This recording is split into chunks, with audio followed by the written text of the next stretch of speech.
Hey everybody, how's it going? Welcome to episode 16 of our Mirthwood guide and walkthrough.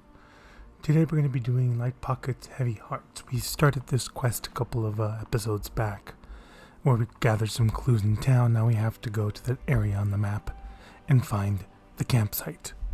But before we do, I want to show you what a gold ore looks like. It's right there.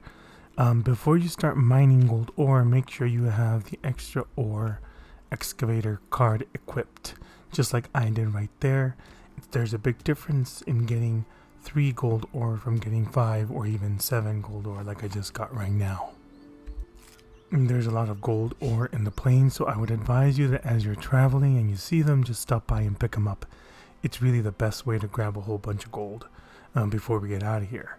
So now we're going to make our way to where the marker is on the map.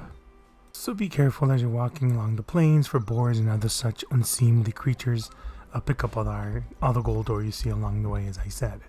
When you reach this particular area, you will find the stranger you need to talk to. Go ahead and talk to them, exhaust their dialogue until you get the option to, that brings us to the next part of the quest. And you'll see it because it'll say locate the cave. That's the next part of the quest, and it shows you where the cave is. Now we could go do that, but instead we're going to head east a little bit, and we're going to complete the next part of the quest of finding the bandit camp of a daughter in need. It's really close by, and we might as well just do it because we're already here, and so we'll be completing this quest as soon as we take care of the bandits. You might be wondering, why is he showing the bandit fight? You'll see. With the upcoming changes to combat, it becomes really important to learn how to use your surroundings to quickly dispatch enemies, because stamina is a thing now. So you'll see what I did there. Took them all out with one blow. That's actually pretty cool. I went ahead and looted their corpses, as is my wont, and then you can go ahead and liberate the daughter from her cage. But before you do that, go up here into the chest and pick up the bandits brigade. We can craft those right now, but hey, we can get one for free and it has 10 defense. That's actually really good with our elven helmet, so you'll be seeing me use that combination on upcoming fights. I opted to just let her go. That gives you the most renown and morality. I believe the middle option just gives you renown and no morality, and the last one doesn't give you anything. Up here, the reason I went to kill one bandit was to pick up 1 feather. I am not kidding, that is why I went up here. Bandits are easy at this point because of the warbow, and you're pretty beefy in general. Even me without any armor, I can just kite them.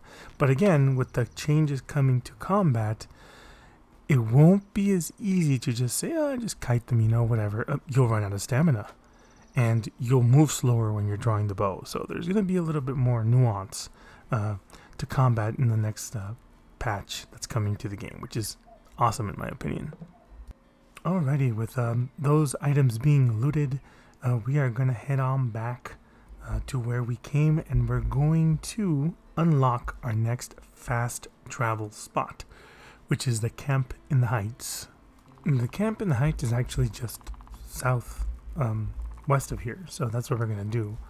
We're just going to go very quickly to go pick up the fast travel point, which is, like I said, southwest of here. It's really close by. There's silt lurkers around, just be careful. And there it is. That's the next campsite we want to unlock. So we're going to go around and up and unlock the Camp on the Heights fast travel spot.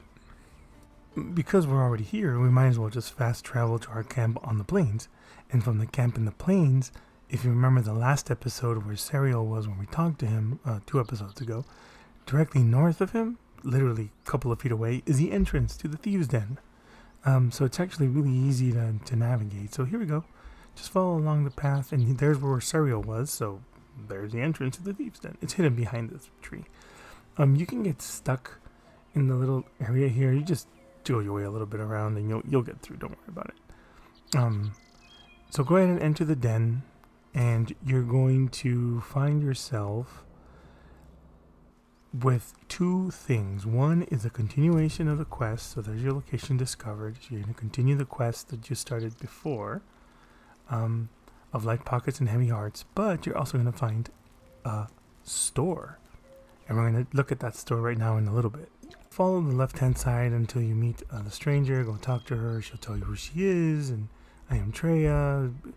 help me avenge my family or whatever, because evil bandit and blah blah blah. Just go ahead and accept the quest she wants you to do, and that will complete the first part of the quest, and now it'll give you the second part of the quest, which is revenge on ice.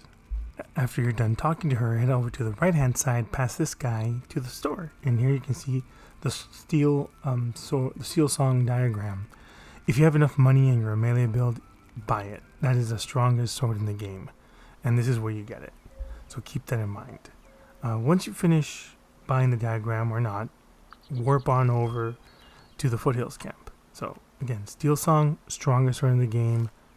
Grab that diagram if you're melee, or if you're a bow and arrow, I guess, and you want it. It just takes a lot of resources to craft. That's the only problem.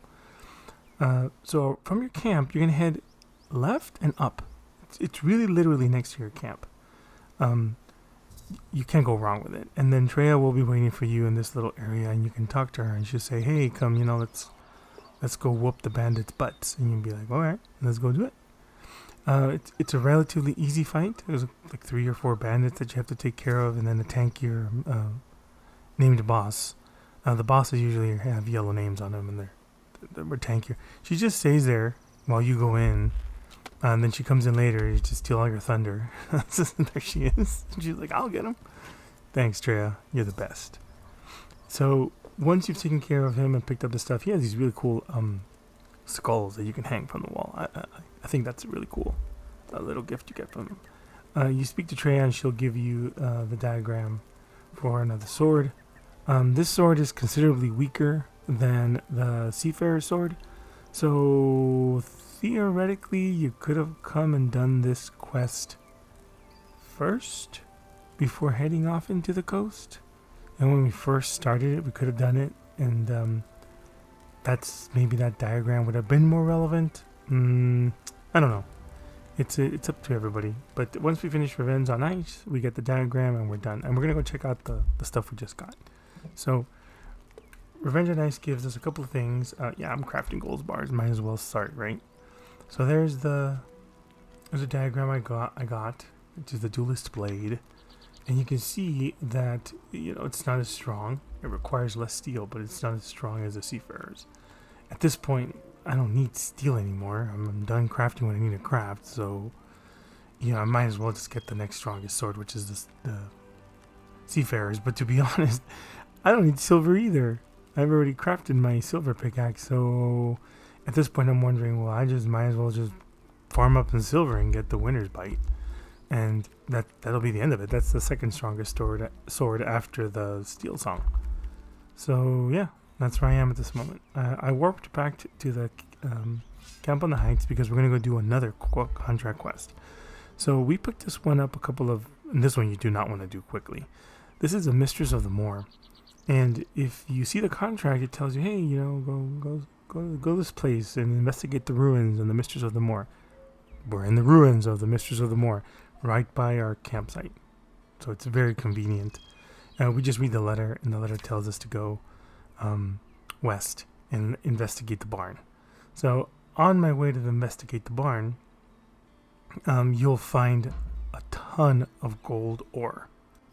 And what rhymes with gold ore? Boars, and there's a bunch of those too. So be careful with boars. Make sure you take care of them before you start the investigation of the barn. You don't want to be investigating the barn while the boars are coming at you, and then trigger the fight with the Mistress of the Moor with boars in the vicinity. You won't live to tell the tale, and in the next battle upgrade, you'll live even less. I would recommend saving before you actually do this. There's been bugs where the Mistress of the Moor disappears on you and you can't bring her back, so just save ahead of time. It'll save you the headache. It's always a good idea. Save, then read the letter, then trigger the fight with the Mistress of the Moor. Once you are ready and you're prepared and you feel good to go, make sure your energy is up, your health is up, and everything. And you're going to face with a fight, a very tanky and angry race. So the wraiths are actually hard to fight if you're going range because their hitbox is kind of weird. It's like in their legs. But then they have attacks. It's one of the first creatures you'll encounter with a range attack. That one throws the damn lantern at you. So you can kite her pretty well, but that lantern attack will hit you. It just did. But eventually you'll kite them down, whittle them away to nothing.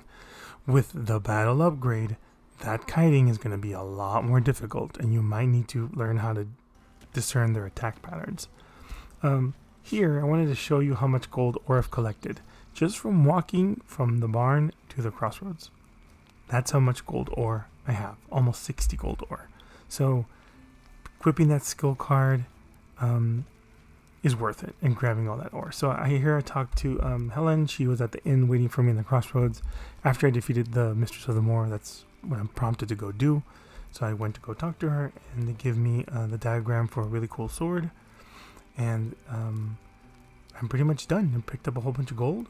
It's a good chunk of gold for my next upgrade, and that's it. So we did a bunch of quests. We did 2 pretty long quest lines right now. Obviously this is quick because I do cuts and edits, right? But as you're walking through the areas, make sure to stop and mine silver, mine your gold, defeat what you need to defeat, and get the ball rolling there. I'm going to need 5 gold bars to open the next portal. I know this already, so now you know. You're going to need 5 bars of each to do so.